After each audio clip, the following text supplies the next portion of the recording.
गोविंद शिल्प घेऊन येत आहे एकूण 80 ट्विन बंगलोचा भव्य दिव्य पंढरपुरातील एकमेव प्रकल्प। आमच्या प्रकल्पाची वैशिष्ट्ये मनाला शांती देणारं महादेवाचं मंदिर, मुख्य रस्ता सुमारे 30 फुटांचा, अंतर्गत रस्ता सुमारे 20 फुटांचा, ग्रामपंचायत योजनेचा प्रत्येक बंगलोजला स्वतंत्र नळ, सांडपाण्याची सुरक्षित विल्हेवाट, सर्व टाइल्स ग्लॉसी आणि नामांकित कंपनीच्या, सर्व स्टेअर, खिडक्या, चौकटी सुपर ब्लॅक ग्रेनाइट, दोन्ही अटॅच बाथरूम पूर्णपणे टाइल्स, पंतप्रधान हर घर नल योजना पूर्णत्वाकडे, bathroom, basin, kitchen, CP fittings हे जगवार कंपनीचे, स्टील वर्क पूर्णपणे जिंदाल कंपनीचे, 1000 लिटर पाण्याची टाकी, 150 लिटर सोलर वॉटर हीटर सोबत वॉटर प्युरिफायर, प्रत्येक बंगलोजला स्वतंत्र पार्किंग, दर्शनीय भाग पूर्णपणे डॅटो टाइल्स, टाटा प्रवेश कंपनीचे आकर्षक भक्कम दरवाजा, फुटी उंचीचे सुरक्षित कंपाऊंड। मग विचार काय करताय? गोविंद शिल्प, पत्ता गट नंबर 95, हॉटेल अंगण शेजारी, टाकळी रोड, पंढरपूर। ताज्या घडामोडी पाहण्यासाठी PVN म्हणजेच पंढरी वार्ता न्यूज या चॅनलला सबस्क्राईब करा।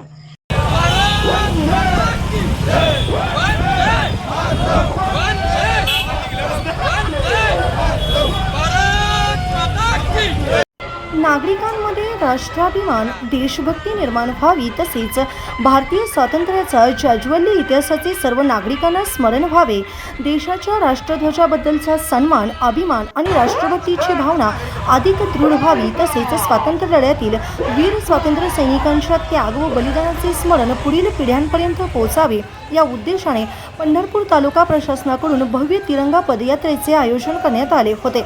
या पदयात्रेत हातात तिरंगा आणि मनात राष्ट्रभक्तीची भावना घेऊन पदाधिकारी, प्रशासकीय अधिकारी, कर्मचारी, विद्यार्थी तसेच नागरिकांनी मोठ्या संख्येने उत्स्फूर्त सहभाग नोंदवला। तिरंग्याच्या स्मरणार्थ दिलेल्या घोषणांनी आणि देशभक्तीच्या उत्साहाने संपूर्ण परिसर राष्ट्रप्रेमाने भारावून गेला। या तिरंगा पदयात्रेच्या माध्यमातून राष्ट्राची एकता, अखंडता आणि राष्ट्रभक्तीचा संदेश जनमानसांपर्यंत पोहोचवण्यात आला। छत्रपती शिवाजी महाराज चौकीतून सुरू झालेली तिरंगा पदयात्रा चौफाळा, नाथ चौक, तांबडा मारुती, महाद्वार, कालिका माता मंदिर, काळा मारुती, चौफाळा मार्गे येऊन छत्रपती शिवाजी महाराज चौक येथे समारोप करण्यात आला। सदर रॅलीमध्ये आमदार समाधान अवताडे तसेच आमदार अभिजित पाटील, माजी आमदार प्रशांत परिचारक, प्रांताधिकारी सचिन इथापे, सहाय्यक पोलीस अधीक्षक प्रशांत डगळे, तहसीलदार सचिन लंगुटे, भूमी अभिलेख उप अधीक्षक पूजा अवताडे तसेच तालुका पोलीस निरीक्षक सुरेश चिल्लावार तसेच विविध विभागाचे विभाग प्रमुख, अधिकारी, कर्मचारी, नगरसेवक, मान्यवर पदाधिकारी, विविध विद्यालयाचे विद्यार्थी व नागरिकांनी उत्स्फूर्त सहभाग नोंदवला।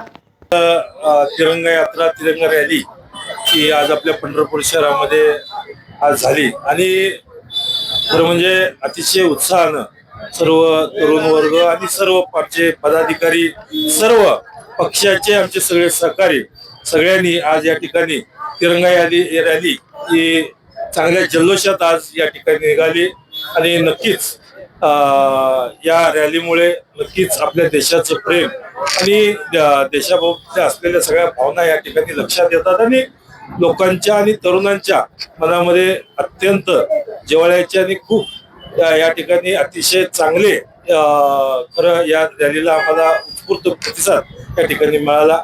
नक्कीच देशाच्या साठी या ठिकाणी वीर जवानांनी असतील आमचे या ठिकाणी सर्वांनी या देशाची प्राणाची आहुती दिली आणि या देशाला स्वातंत्र्य मिळवून दिलं आणि नक्कीच या ठिकाणी देश सुद्धा हे आज जगाच्या तिसऱ्या अर्थव्यवस्थेकडे वाटचाल चालू आहे।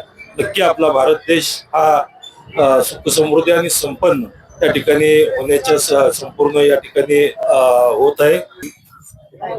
वंदे मातरम या गीताला स्मरून या ठिकाणी हा घर घर तिरंगा हा हे अभियान घ्यावं अशा पद्धतीचं आवाहन माननीय प्रधानमंत्र्यांनी केलं होतं। त्या अनुषंगाने आज या ठिकाणी ज्याला आपण झेन काय वाय तुम्ही म्हणता अशा सगळ्या तरुणांनी आज हातात तिरंगा घेऊन या ठिकाणी आपलं राष्ट्रप्रेम व्यक्त केलेलं आहे। एका बाजूला देशाला स्वातंत्र्य मिळून 75 वर्षापेक्षा अधिकचे दिवस झाले। अशा वेळेस या समाजातल्या तरुणाच्या आकांक्षा, अपेक्षा वाढलेल्या आहेत। त्या अशा आकांक्षाची पूर्तता करण्याचं काम आदरणीय नरेंद्र मोदी साहेबांच्या नेतृत्वाखाली देशामध्ये आणि राज्यामध्ये होते।